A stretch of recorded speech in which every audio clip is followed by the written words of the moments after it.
A hotel in Boston will soon become a homeless shelter for the city. The I-Team has learned that the Pine Street Inn plans to turn the Best Western Roundhouse Suites into a homeless shelter. But there is some concern because that hotel is in the middle of what's known as Methadone Mile. As WBZ's chief investigative reporter Cheryl Fiandaca tells us, the Pine Street Inn was forced to find a site quickly. It is known as the Methadone Mile, a small part of Massachusetts Avenue where active drug use, treatment clinics, and homelessness intersect. We think of it as the epicenter of the opioid addiction crisis in Boston, if not the state. In the middle of it, the Roundhouse Suites that the I-Team has learned the Pine Street Inn is leasing and turning into a shelter.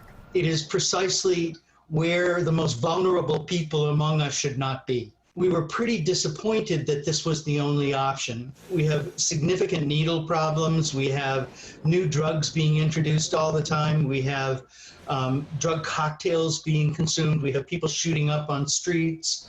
The police are trying their best to try to manage a situation, but we all know that we're not going to arrest our way out of this. Pine Street doesn't disagree with any of the community's concerns, but says with the COVID-19 pandemic and the CDC guidelines on social distancing, it needed more beds. And the Suffolk University dorms it had been leasing have to be returned to the school by the end of July.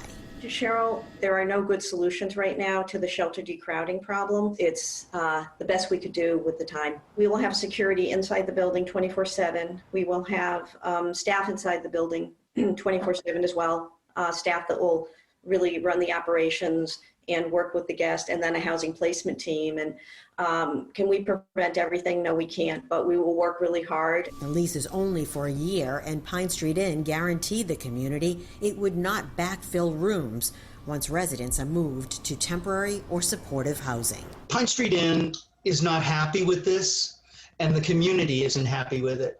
So the best thing that we can do at this point is to try to find a way to accommodate this for 1 year, reassure people that it's only a temporary thing, and try to put the kinds of restrictions on its use that will protect this vulnerable population. We're doing the best we can. We understand this is not what anybody's ideal, right? The job really is for us to use this, I think, as a bridge to then figure out how do we really build housing, as I said, quickly, cheaply. How do we find buildings we could retrofit for housing for folks?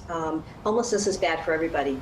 Pine Street Inn says it's already begun cleaning the property, and guests should be moving in within the next couple of weeks. Cheryl Fiandaca, WBZ News.